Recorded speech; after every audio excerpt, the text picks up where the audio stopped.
कि जैसा मैंने सोचा था वैसा ही पाया कि ये जिज्ञासु और मुसलमान महात्मा होकर के और हमारी हिंदू धर्म की क्रिया को, साधना को, भक्ति को इसने पसंद किया।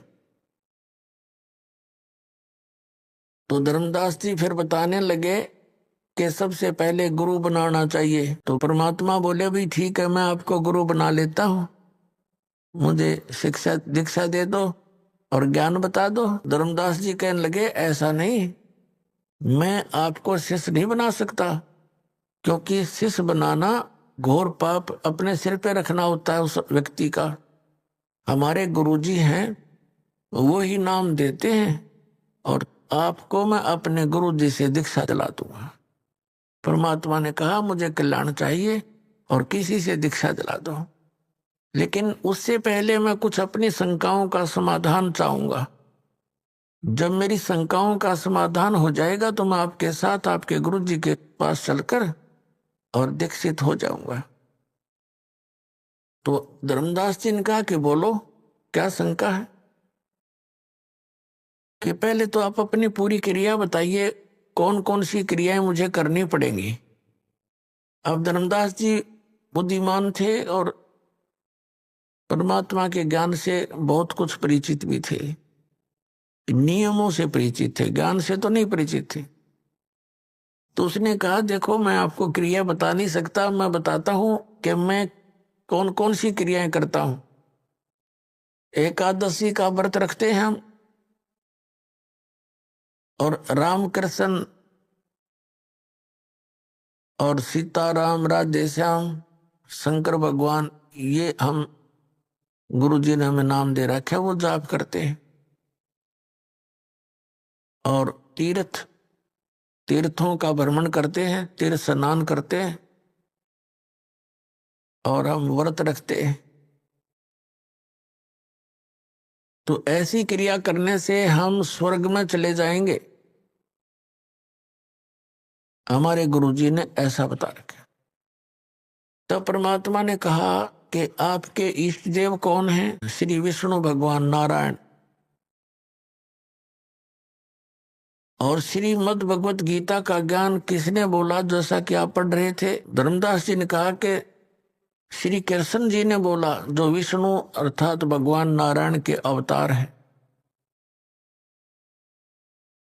और यही सर्वशक्तिमान हैं, अखिल ब्रह्मांड के स्वामी हैं, नायक हैं, यही परम ब्रह्म है। तो परमात्मा ने कहा कि आप अभी गीता पाठ कर रहे थे। गीता के अंदर मैंने और भी कई संतों से सुना है, 18वें अध्याय के 62वें श्लोक में गीता ज्ञानदाता स्वयं कह रहा है कि अर्जुन तू सर्वभाव से उस परमेश्वर की शरण में जा, जिसकी कृपा से तू परम शांति को और सनातन परम धाम को प्राप्त होगा।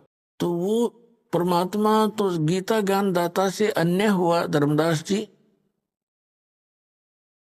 अब धर्मदास जी को जैसा भी पाठ पढ़ा रखा था इन नकली गुरुओं, धर्म गुरुओं ने, तो वो कहता नहीं जी, नहीं जी, कृष्ण जी अपने बारे में कह रहे हैं, अपने बारे में कह रहे हैं। परमेश्वर ने कहा कि श्री कृष्ण जी विष्णु अवतार हैं। कहा बिल्कुल वही विष्णु जी ही श्री कृष्ण रूप में देवकी जी के गर्भ से जन्मे थे। ठीक।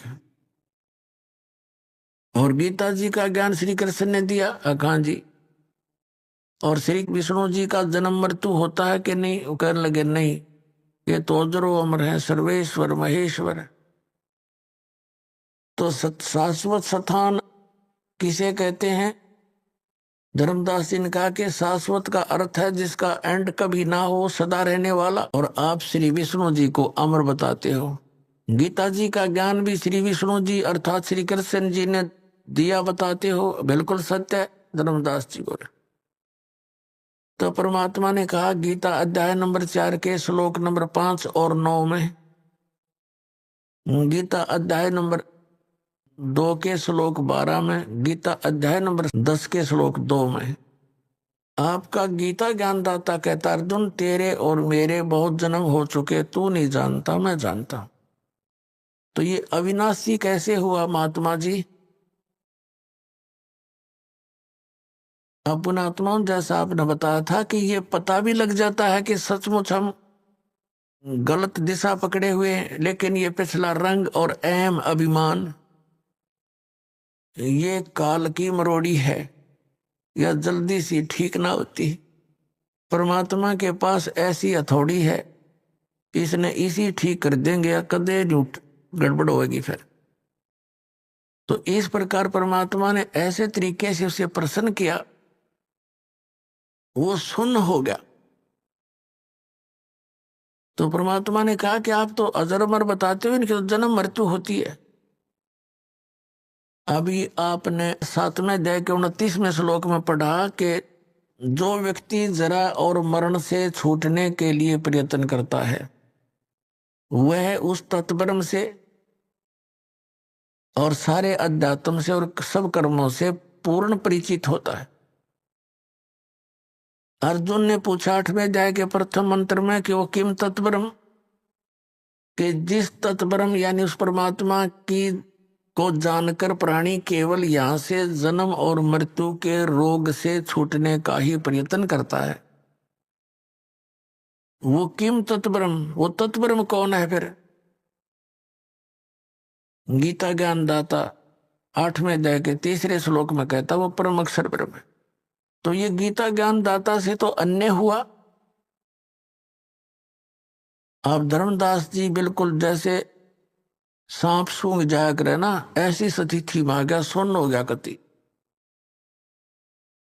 तो गीता ज्ञान दाता से कोई अन्य भगवान है जिसको जानने के बाद फिर संसार की किसी वस्तु की चाह नहीं रहती।